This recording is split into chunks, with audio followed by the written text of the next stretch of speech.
Hey, this is yours truly, Dr. Doan, InDaHouseMedia. We're here with creator, director, and writer, Co-director. co-director. Yes. Say the name again. Alondre Hall. Alondre Hall and Stephen Gore. So how y'all doing this evening? Good, man. Good, very good. Yes. Thanks So, for having us. Let's get right to it. Uptown Chronicles. Tell us a little bit about that. Oh man, it is a black family that's centered in a futuristic Chicago in the year 2100. This is really a story about unity, man. It's a combination, if you will, of the Cosby Show, Boondocks, and the Black Panther with a little bit of the look of the Incredibles, and it really just showcases a family that's going through everyday, challenges and the growth. It's a coming of age story for everyone in the family. Okay. So for both of y'all, how much of your personal experience or background is reflected in the storyline? Oh man, everything. Everything. Everything. I mean, honestly, this idea was born from. It was inspired by my family. There's 5 children that we have, my wife and I. So there's 7 of us, and just our everyday antics, man, and wanting to see that story be told in a way that's positive and uplifting. And Alondre is one of the best writers around, man. So I had to tap him to help bring that story to life. So what was the original vision, and how did it evolve in the process? Honestly, the original vision, again, was really just knowing that shows like The Cosby Show were things that anchored us in our childhood. They were things we could look forward to. The Boondocks, the comedy, the levity, and the way that it showcased the issues but still made you laugh. And then, of course, Black Panther showed us at the forefront of technology. And that was the thing for me. It embraced our ancestry, it embraced our roots, but it showed us at the forefront of what's so important, and that's technology. And bridging those 3 worlds, I wanted to see that come alive in a way that was unique to anything that's ever been shown on TV or film or any type of media before. Absolutely. Okay, so how did you balance the drama, the action, the character-driven storytelling in the show? Well, I'm gonna let my man Alondre speak to that because he's really the key to this series is the storytelling. So for me, it's really just all about whatever the story dictates. So if the story dictates action, if it dictates drama, if it dictates comedy, it's really just all about servicing the story first and then finding that balance. So there were some episodes, that have more of a comedic edge. There's some episodes that have more of a dramatic edge to it. But for myself, it really just comes down to feeling.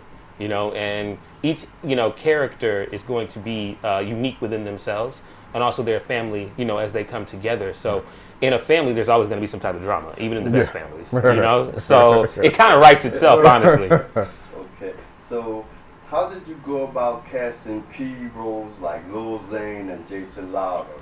What stood out about them that made them right fit for the series? We were very blessed in the casting process. I'm a voice actor. I was able to tap my agency, CESD, and then we did an open casting call. But Jason I actually went to college with. So I've seen his trajectory in acting. I've known him for quite a while. So even in, being behind a microphone, I've been a rapper, I've been in the studios, and he was one of those people that I've seen his own progress from being also a rapper to a theater actor. Zane, Zane is legendary in his own right, from the music to the acting we've seen him in various movies. And just calling them into the studio initially, these are people, since we had relationships, we reached out to them, we met with them. And everything about this series is about synergy. It's about the energy from all of the people, from the directors on down to the animators to the actors. And the talent speaks for itself because these people came in knowing not just that they wanted to be a part of it, but being excited about the storyline and the narrative that we're trying to create. And it just came alive. Like in session while we were even doing the auditions, Zane came in and he just completely showed out. The same thing with Jason, and it was a collaborative process because Alondre and I both did the casting for this. Every production faces challenges. Okay. Sure. What are some of the biggest hurdles you encountered while creating Uptown Chronicles, and how'd you overcome them? Honestly, I think just the normal challenges between time, budget, just making sure that things fit the vision for the storyline that we're creating, and not deviating from that, not letting anything deter us from it,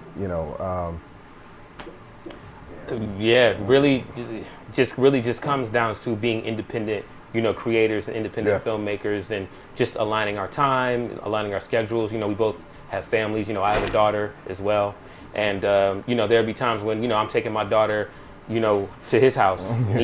They're playing together. All the kids are playing together, and we're down in the studio, going over lines and we're going over, edits and things of that nature. So, it really just comes down to, where there's a will, there's a way. Okay, Stephen, as a director, who are some of your biggest influences as a director? Like honestly, any great director, I mean, when you think about people like Steven Spielberg, they've created stories that are legendary. We're looking to do that for our culture.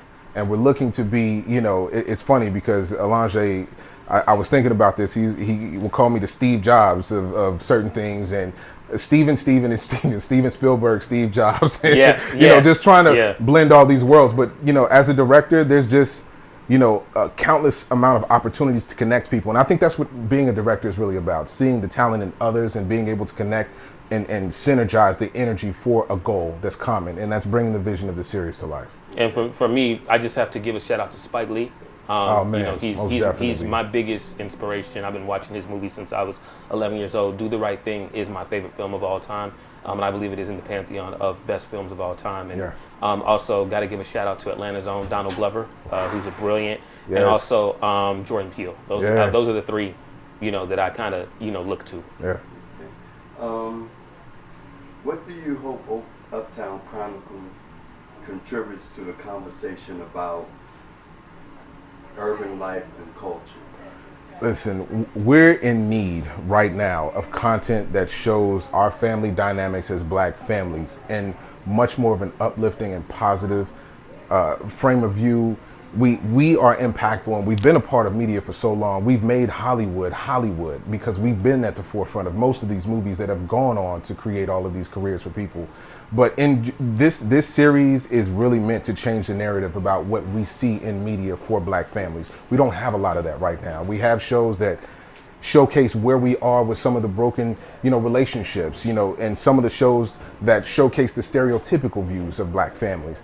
Right now, we need to get back to having content that shows the unity and shows the dynamics of growth within our families and our culture, so that we give them something to look. That's why it's in the future. We want them to look forward to our potential and work on that right now. So this is going to be a flag post that allows us to do that. Okay. Looking ahead, where do you see Uptown Chronicles going in terms of impact and future seasons? Oh man, listen, we have 2 seasons already written out. Yeah. But this is, if you think about it, the Cosby Show went for 8 seasons. Most successful shows go for 8 seasons and beyond. That's why we wanted to create a series and not just a film. We're looking for this to be an anchor in our culture and to be a part of what we're going to create for years to come, man. We're here to stay.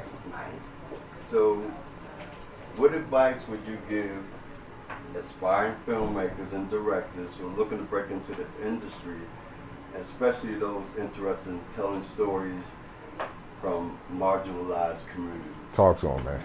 So first, I'm going to quote James Baldwin, know from whence you came. And if you know from whence you came, there's no limit to where you can go. So as a storyteller, the first stories that you're going to tell are going to be stories that are going to be inspired by your experiences or the experiences of your friends, your family. Those are going to be the things that you draw upon first and foremost, no matter if it's something like you just want to do like a slice of life type of show or movie, or you want to do Star Wars, right? Yeah. It's all going to start from something that you know personally. Absolutely. So number one, always remember where you came from, always draw upon those experiences. And number two, get ready to work. Yeah. Get ready to work. There's going to be people who tell you can't do it. There's going to be people who tell you no. There's going to be people who say this is impossible. You have to believe it's possible. Yeah. And if you believe it's possible, then one day you'll be sitting here and somebody will be interviewing you and you'll be that next person. And that's what this is about. It's showing not just the potential, but the possibilities. They are endless as long as you allow your work ethic to match the passion and the intensity that you have for whatever initiative that you're going after. Whether it be film, whether it be basketball, whether it be anything that you're going to put your mind to, it just needs to be something that you're fully committed to and you're willing to put the work in and you don't stop. That's it. You don't quit. Okay. The final question. As someone who's brought your own vision to life, what advice would you give to creators trying to maintain their creative integrity in an industry that can often be commercially driven? Man, listen, you have to be committed. First of all, you have to be very clear on what it is that you want to do. And you have to allow that clarity to be something that drives you no matter what, because the industry is going to do what it does. But that cannot influence your vision, and you have to stick with that and see it all the way through. There's just no quitting. And there's always going to be those roadblocks and obstacles, but surround yourself with people who believe in the vision that you have that energy, that are going to continue to uplift you, and let that be the narrative that you drive as you move through whatever adventure you're on. Absolutely. Yep. Yep. All right, there you have it, folks. This is Dr. Dorn in the House Media with House Calls with the Uptown Chronicles. Yes, Stay sir. tuned. We'll be right back.